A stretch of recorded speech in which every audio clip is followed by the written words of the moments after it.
सभी को कि भाई हमने जो ट्वीट का कैंपेन चलाया था उससे क्या क्या फायदा मिला। जो speak up for SSC and railway student का जो कैंपेन चला था उससे फायदा क्या क्या मिला।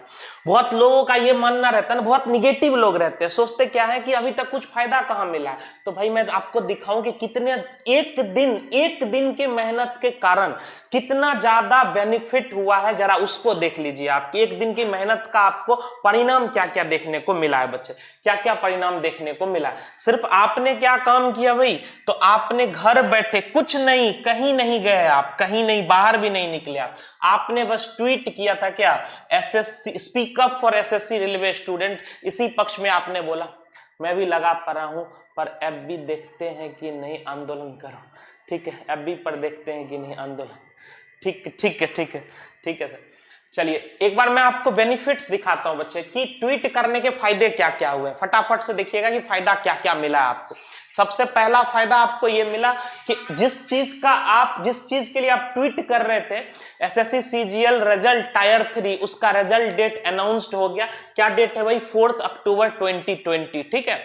फिर दूसरा फायदा यह मिला, एमटीएस 2019 का जो पेपर 2 का रिजल्ट था, इसके लिए बच्चे परेशान हो गए थे, इसका भी रिजल्ट डेट आ चुका 31 अक्टूबर। ठीक है। इसके बाद आगे मैं इन सबको फायदे में गिना रहा हूं। क्यों गिना रहा हूं बेटा फायदे में, क्योंकि मेरा ऐसा मानना है कि जिस दिन ट्वीट का कैंपेनिंग हुआ उस दिन के बाद ये सारी चीजें हुई हैं, तो इसीलिए मैं इनको प्रॉफिट्स में ही इंक्लूड कर रहा हूं। देखिए उसके बाद आईबीपीएस क्लर्क नोटिफिकेशन आउट हो गया, ये भी आप देखे होंगे, ये तो बहुत अच्छी बात है। मतलब अभी तो एक नोटिफिकेशन आना एग्जाम का समझ लीजिए स्टूडेंट के लिए बहुत खुशखबरी जैसा होना चाहिए। तो आईबीपीएस क्लर्क का नोटिफिकेशन आ गया, इसको भी मैं उसी में कंसीडर करूंगा क्योंकि उस डेट के बाद ही आया है, भले उससे इंपैक्टेड हो या ना हो।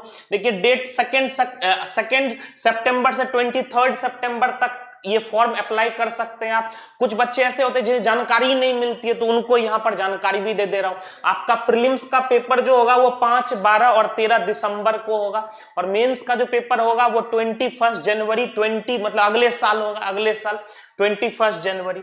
और अलॉटमेंट जो होगा, अब ये भी देखिए बच्चे, जो आईबीपीएस है, आईबीपीएस का बहुत अच्छा चीज आप देखिए कितना कम टाइम में इसका शेड्यूल जो होता है ना, बहुत जनरली इसका शेड्यूल गड़बड़ाता नहीं है।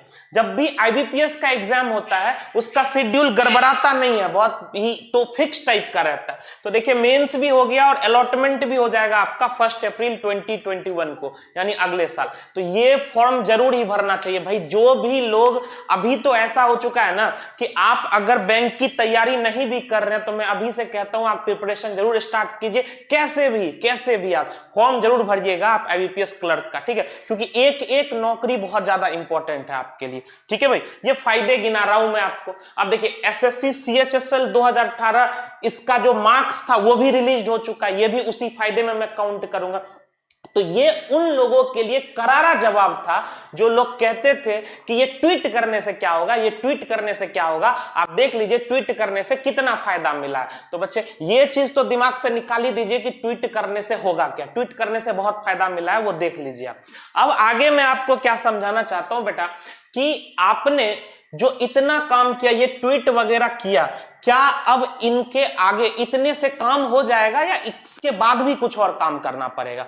तो भाई ये बहुत लंबी लड़ाई है, बहुत लंबी लड़ाई है, क्योंकि जो एसएससी रिजल्ट डिक्लेरेशन की बात थी उससे भी बड़ा मुद्दा आगे किस चीज का आने वाला है भाई, प्राइवेटाइजेशन का। इसका ये मुद्दा बहुत बड़ा आने वाला है, लेकिन इस पर भी आया जाएगा कब? सबसे पहले इस कंट्री में बहुत स्टूडेंट त्रस्त है, वो आरआरबी, एनटीपीसी और ग्रुप डी का एग्जाम डेट अगर उनको मिल जाए तो एक बार 5 सितंबर को आप देखेंगे, 5 सितंबर को आपका ट्विटर पे कैंपेन चलाया जा रहा है आरआरबी एग्जाम डेट्स। ठीक है, इसी हैशटैग से आपको फिर से उसी उत्साह के साथ ट्वीट करना है आरआरबी एग्जाम डेट्स। ठीक है, अब कुछ बच्चे मुझे ये भी कहते हैं कि सर इसमें जो हैशटैग बना हुआ वो स्मॉल लेटर में बना हुआ है, तो उससे कोई फर्क नहीं पड़ता। जय सिया राम भाई, उससे कोई फर्क नहीं पड़ता, ये ध्यान रखिएगा। आप ट्विटर पर जाएंगे और ये हैशटैग जैसे ही चलाएंगे, जैसे ही हैशटैग आप लिखेंगे, कैपिटल में लिखो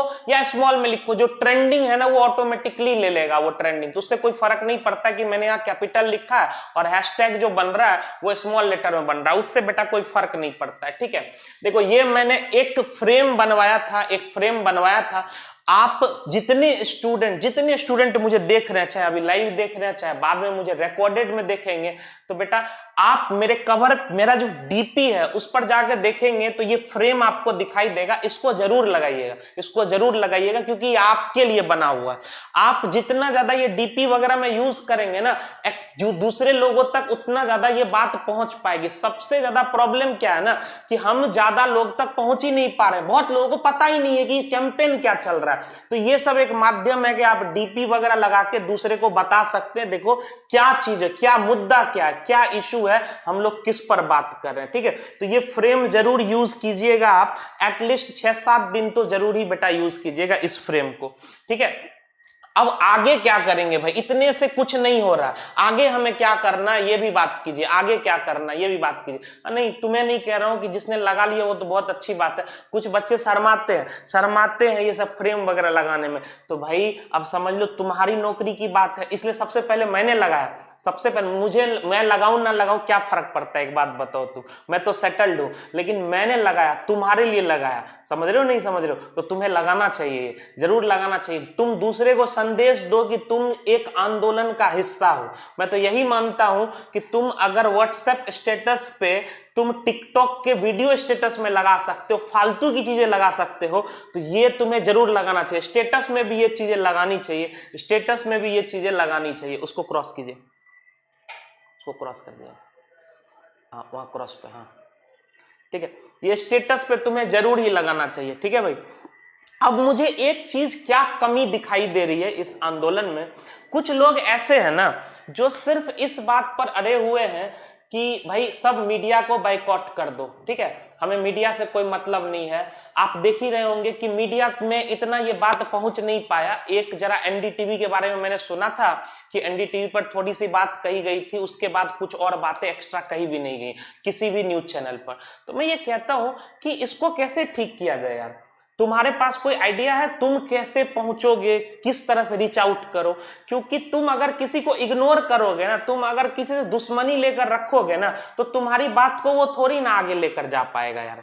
समझ रहे हो नहीं समझ रहे हो? तो तुम यहां पर किसी से दुश्मनी लेकर नहीं रखना है तुम्हें, तुम कैसे दूसरे लोगों तक पहुंच सकते हो। मैं पॉजिटिव वे में चीजों को लेकर चलता हूं।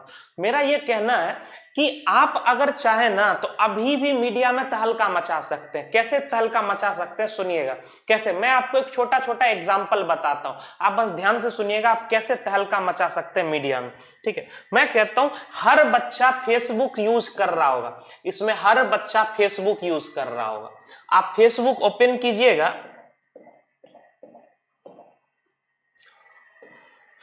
आप फेसबुक जब ओपन करेंगे बेटा, आप यहां पर देखिए, जब भी मैंने नरेंद्र मोदी का अपने प्राइम मिनिस्टर का जब मैंने पेज ओपन किया तो मैंने देखा कि उसके कमेंट्स में ना बहुत 10-10 हजार, 20-20 हजार, 40-40 हजार, 50-50 हजार कमेंट ऑलरेडी पहले से रहते हैं। तो अगर उनके पोस्ट पर जाकर हम लोग कमेंट भी करेंगे तो हमारा कमेंट्स ही खो जाएगा। समझ रहे हो नहीं समझ रहे हो? मैं ये कहता हूं कुछ ऐसा काम करो ना, ऐसा टारगेट करो ना कि जहां पर इनका कमेंट्स वगैरह कम हो रहा, वहां जाके धुआं कर दो ना कमेंट्स का। देखो उनका अपने आप उनका फोकस जाएगा उन चीजों पे। जैसे बच्चे, मैंने यहां पर बीजेपी, भारतीय जनता पार्टी मैंने टाइप किया। अगर मैं यहां भारतीय जनता पार्टी टाइप करता हूं, भारतीय जनता पार्टी टाइप करता हूं मैं यहां पे, तो देखिए ये भारतीय जनता पार्टी का पेज खुल जाता है। बहुत ध्यान से सुनिएगा बच्चे। अब आप इसके पोस्ट देखेंगे ना, इसके पोस्ट देखेंगे तो आप देखिए इसके पोस्ट पर मात्र 76 कमेंट्स हैं, 76 कमेंट्स हैं। बहुत ध्यान से सुनिएगा मैं क्या कहने वाला हूं। मैं ये कह रहा हूं कि इसके पोस्ट पर 76 कमेंट्स है। अगर यहां कमेंट्स की बारिश कर दी जाए कि स्पीक अप फॉर एसएससी, और सिर्फ हैशटैग मत लिखो। उन लोगों को ऐसा लगता है ना कि खाली तुम स्पीक अप लिख रहे हो ना, तो उनको लगता है कि रोबोट की तरह बिहेव कर रहे हैं, अपने दिल से कुछ नहीं लिख रहे हैं। मैं ये कहता हूं बहुत सही शब्दों में, जितने स्टूडेंट और टीचर हैं सब पढ़े लिखे हुए होते हैं, गाली गलौज बिल्कुल भी मत कीजिएगा। और इन पोस्ट पर जाकर आप अपने दिल की बात रखिए ना। उस पॉइंट आप हैशटैग जरूर यूज कीजिए, लेकिन दिल की बात रखिए ना कि हम इतने मजबूर हैं, सरकारी नौकरी हमारी कहाँ हम इतने दिन से तैयारी कर रहे हैं। जो बात आप मुझे कहते हैं ना या किसी और टीचर को कहते हैं, मैं कहता हूं आप इस पोस्ट पर कमेंट कीजिए। देखिए यहां पर बहुत कम कमेंट्स है, 128 कमेंट्स है। आपको क्या लगता है अगर किसी मेन पार्टी, यही तो हमारी नरेंद्र मोदी किस पार्टी के हैं, भारतीय जनता पार्टी के, इस पार्टी का जो ऑफिशियल पेज है यहां पर 128 कमेंट है। अगर यहां पर 10,000 कमेंट हो जाए और 10,000 कमेंट में सिर्फ बच्चा अपना दर्द लिखे कि मैं किस दर्द से गुजर रहा हूं और हैशटैग यूज कर लीजिए अपना। कुछ बच्चे क्या करते हैं सिर्फ हैशटैग लिख रहे हैं। मैं कहता हूं दर्द लिखो भाई, जैसे तुम किसी को अपनी समस्या बताते हो ना, ठीक उसी प्रकार यहां कमेंट्स में जाकर आप अपनी समस्या बताइए। आप अपनी समस्या बताएंगे ना, यहां लिखेंगे ना अपनी समस्या, तो वो जरूर ध्यान देगी, ये पार्टी जरूर ध्यान देगी। अब समझो जहां पर 76 कमेंट्स हैं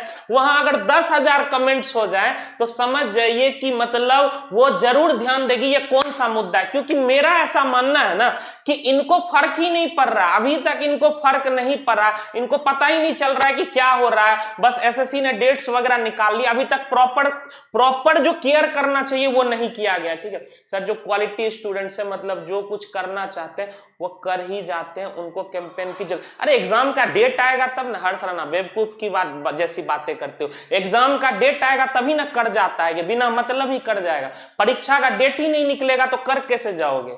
जो क्वालिटी, ये जो बात की जा रही है ये उन बच्चों के लिए थोड़ी ना की जा रही है जो पढ़ता ही नहीं है, वही बच्चों के लिए बात की जा रही है जो पढ़ाई करता। तुम्हें नहीं पता है इस कैंपेन के बाद 2017 सीजीएल वालों की ज्वाइनिंग मिली है ना, उनको कितनी खुशी मिली है तुम इसका अंदाजा भी नहीं लगा सकते हो। ठीक है, वो इंतजार कर रहा था कितना दिन से कि मेरा ज्वाइनिंग कब आएगा, अब उसकी ज्वाइनिंग मिली है ना, तुम उसकी खुशी का ठिकाना नहीं लगा सकते हो। उसके मम्मी पापा को, उसके माता पिता को क्या खुशी हुई होगी कि जो बेटा इतना दिन से लटका हुआ था अब उसे ज्वाइनिंग मिली है। ये सब बात ना करो बाबू, ठीक है। ये सर ये सही तरीका, और इसके साथ साथ अपने एरिया के एमपी नहीं, तुम देखो तुम छोटे, मोहित ध्यान से सुनना, देखो छोटे लोग को टारगेट करोगे ना कुछ नहीं होना है। मैं तुम्हें क्लियर बात, वो तुम्हें समझा बुझा के भेज देंगे। मोहित बहुत ध्यान से सुनना, छोटे लोग को टारगेट करने से कुछ नहीं होगा। मैं बार बार कहता हूं जो टॉप पर बैठा है उसको टारगेट करो, उसको पिंच करोगे ना सबको इफेक्ट पड़ेगा। तुम अगर उसको पिंच करोगे सबको इफेक्ट पड़ेगा, चाहे एमपी एमएलए जो हो सबको इफेक्ट पड़ना स्टार्ट हो जाएगा। ठीक है, सीधी सी बात है, हम लोग किसी भी पार्टी के अगेंस्ट नहीं है। मैंने देखा है कि कुछ लोग इस बहाने से अपना भी फायदा निकाल रहे हैं। ठीक है, उनकी बीजेपी से कुछ दुश्मनी थी तो वो अपना फायदा निकाल रहे हैं। भाई इन लोगों से बच के चलिएगा, ये मुद्दा, ये आंदोलन बिल्कुल भी भटक जाएगा। फिर अगर आपने ऐसा कोई काम किया और ऐसे किसी लोगों का साथ दिया, आज मुझे एक वीडियो मिला, अनअकैडमी चैनल के टीचर हैं, वो अपना कुछ बोले जा रहे हैं कि ऐसे में तो बच्चा AK-47 उठा लेगा। भाई इन चीजों का इंतजार किया जा रहा है। अगर आप एक भी चीज गलत शब्द का प्रयोग कर रहे हैं, आंदोलन बिल्कुल ही अलग दिशा में चला जाएगा। तो एकदम पहचानिए और सही डायरेक्शन में। बार बार कह रहा हूं कि आप पढ़े लिखे लोग हैं, तरीका वही चुनिए पढ़े लिखे लोगों वाला। ठीक है, अब सुनिएगा मैं आपको क्या समझा रहा था। मैं समझा रहा था कि यहां पर आप कमेंट करेंगे और अपने दोस्तों को भी बताइए, सबको बताइए कि ये काम करना, ऐसे भाजपा का पेज खोलना है, कुछ नहीं लगता है भाई, 2 मिनट लगेगा। 2 मिनट में तुम कमेंट्स का धुआं उड़ा दोगे। ढेर सारे कमेंट कीजिए, ढेर सारे कमेंट कीजिए, देखिए कितना फायदा होता है। दूसरी बात, हम किसी मीडिया को बाइकआउट नहीं कर रहे हैं। बाइकआउट करना मतलब टीवी में मत देखो, वो बाइकआउट करो तुम, लेकिन यहां पर तुम्हें अपना अटेंशन दिलवाना है, तुम्हें अपना अटेंशन दिलवाना है मीडिया को। तुम्हें बताना है कि तुम पर क्या दर्द गुजर रही है। देखो अगर एक सोचना जरा, अगर एक मीडिया पर्सन कोई बोल रहा है और सब मीडिया पर्सन बोल रहा है, कितना ज्यादा फायदा होगा। अगर हम लोग सिर्फ इसी बात पर डिपेंडेंट रहे कि रवीश कुमार हमारा मुद्दा उठाएगा, एनडीटीवी हमारा मुद्दा उठाएगा, तब तो हम इसी इंतजार में रह जाएंगे भाई। तो दूसरे चैनल्स पर भी हमें वार करना चाहिए। कैसे कैसे वहां तक पहुंच सकते। तो फिर मैं यही बात बता रहा हूं कि आपको जिसको जानते हैं, जो फेमस पर्सनैलिटी है कोई भी, जैसे सुधीर चौधरी को बहुत गालियां पड़ती है, क्यों? क्योंकि वो मुद्दा ही नहीं उठाता, उसको टारगेट करो ना। सुधीर चौधरी को खोलो, देखो सुधीर चौधरी का डेली डीएनए करता है, फेसबुक पर डीएनए करता है डेली, देखो फेसबुक पर वो डेली डीएनए करता है, पकड़ो ना, इनको टारगेट करो। देखो सुधीर चौधरी खुल गया, अब ये यहां भाई साहब डेली डीएनए करते हैं। ये भाई साहब डेली यहाँ डीएनए करते हैं और देख लीजिए ये डीएनए कर रहे 147 कमेंट्स है। सोचिए ये इतने बड़े इंसान है, 147 कमेंट्स के जगह अगर इनको 10,000 कमेंट्स यहाँ दिखाई देगा और सब जगह पर सिर्फ दर्द लिखा होगा, गलत नहीं, गलत भाषा का प्रयोग मत कीजिएगा, मैं पहले ही कह रहा हूं। कुछ लोग गालियां देते हैं, गालियां दोगे तो इग्नोर कर दिए जाओगे। तुम अपना दर्द लिखो कि तुम किस दर्द से गुजर रहे हो, देखो जरूर सुना जाएगा आवाज। अगर मुझे ये कमियां लगी, ये जो आंदोलन चल रहा है ना, इसमें कुछ लोग इन चीजों पर सब देखो सब अपने तरीके से कर रहा है। मुझे ये पॉइंट्स लगा कि अगर हम इस डायरेक्शन में भी काम करते हैं, बाकी सब काम कर रहे हैं, ट्विटर पर 5 सितंबर को फिर धुआं धुआं मचाएंगे, ठीक है, फिर आरआरबी डिक्लेयर रिजल्ट्स, इसमें फिर से हम लोग धुआं धुआं मचाएंगे। लेकिन अगर आप इस प्रकार से जो फेमस पर्सनालिटी है उनको टारगेट करना स्टार्ट कर दिए ना, उनके कमेंट्स पर जाकर, उनके पोस्ट पर जाकर ढेर सारा कमेंट लिखिए, अपना दर्द बताइए, अलग अलग अकाउंट से। एक आदमी नहीं, पता चल रहा है एक ही आदमी कमेंट किए जा रहा है, नहीं, एक ही आदमी बार बार कमेंट मत करो, सबको बताओ, जितने दोस्त हैं सबको बताओ। भाई तुम किसी पार्टी के अगेंस्ट नहीं जा रहे हो, पहले लोगों को यह समझाओ तुम पार्टी के अगेंस्ट नहीं जा रहे हो, तुम अपने हक की बात कर रहे हो। जब कोई किसी पर्सन को तुम ये बिलीव करवा दोगे ना कि तुम अपने हक की बात कर रहे हो, तो याद रखना जो भाजपा सपोर्टर है ना वो भी तुम्हारे सपोर्ट में आ जाएगा, फिर वो भी तुम्हारे सपोर्ट में आ जाएगा। सर आप जो ये कैंपेन चला रहे हो आपका मोटो अलग हो सकता है, बट मुझे वाले लोग इतने हैं कि फायदा होगा ही नहीं। ठीक है, तुमको फायदा दिखा दिए ना, फायदा तो दिखा दिए स्टार्ट में कितना फायदा हुआ। ठीक है बाबू, ऐसा नहीं है कि फायदा, मैंने तुमको स्टार्ट में फायदा ही गिनाया, एक नहीं 5 फायदे गिनाए सिर्फ एक दिन ट्वीट करने के। ठीक है, तो ये बात समझिए बच्चे, मैं आपको यही समझा रहा हूं। देखिए किसी से झगड़ा, मैं अभी क्या देख रहा हूं ना, लोग भाजपा सपोर्टर को टारगेट करने लग जा रहे हैं, तो भाई फिर तो तुम आपस में ही उलझे रह जाओगे, आपस में झगड़ा करते रहो, उसको टारगेट करते रहो। अरे उसको जोड़ो ना, तुम उसको बताओ ना कि तुम उसके भी हक की बात कर रहे हो, देखो ना वो बंदा खुद तुम्हारे साथ आएगा, वो खुद तुम्हारे साथ आएगा। मैंने कई लोगों के साथ ऐसा किया यार, बहुत सारे लोग भाजपा सपोर्टर हैं मेरे आसपास में सब, मैंने उनको समझाया ये आपके हक की बात है, कल आपके घर में भी ऐसा हो सकता है, तब वो लोग भी कन्विंस हो गए। और आप पढ़े लिखे लोग हैं, अगर आप किसी को सही भाषा में सही तरीके से समझाएंगे ना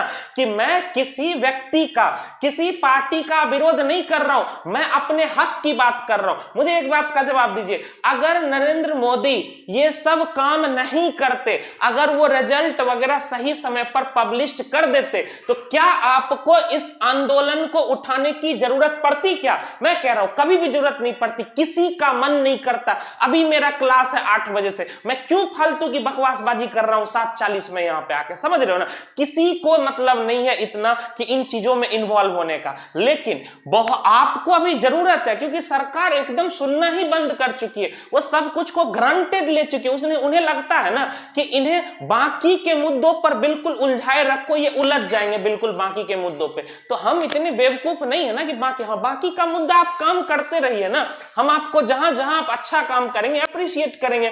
कल आपने पबजी को बैन कर दिया, सभी लोगों ने अप्रिशिएट किया क्योंकि अच्छा कदम था, यूथ वहां पर बर्बाद हो रहे थे एक गेम खेलने में। हालांकि एक बात और है कि आज पबजी बंद हुआ है, कल कोई दूसरा गेम आ जाएगा, तो जो गेम खेलने वाला जिसका इंटरेस्ट है वो तो गेम खेलेगा ही।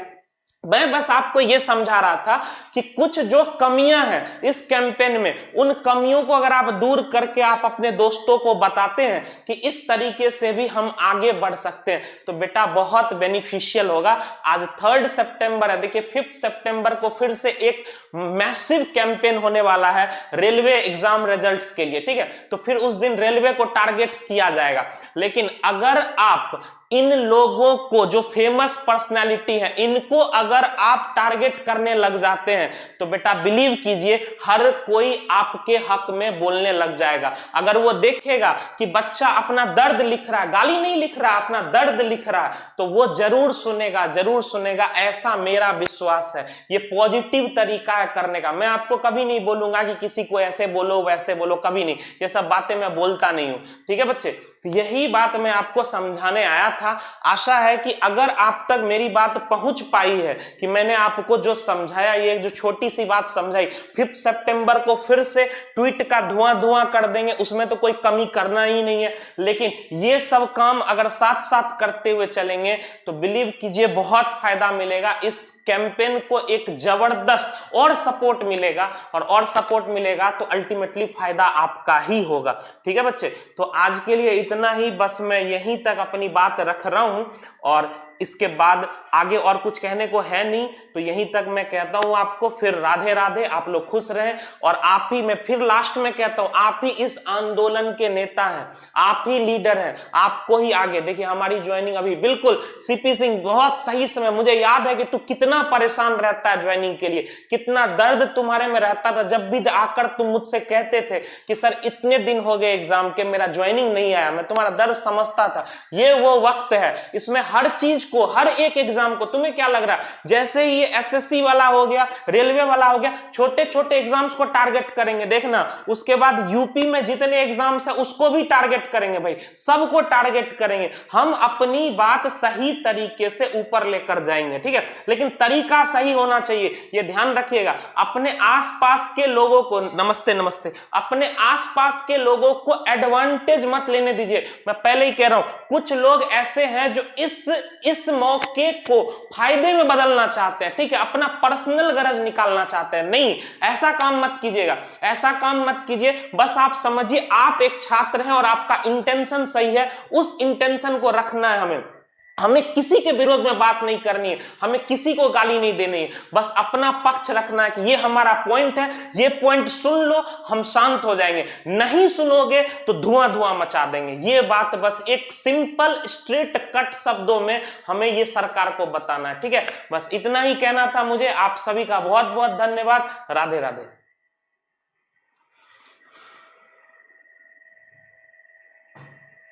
वहां से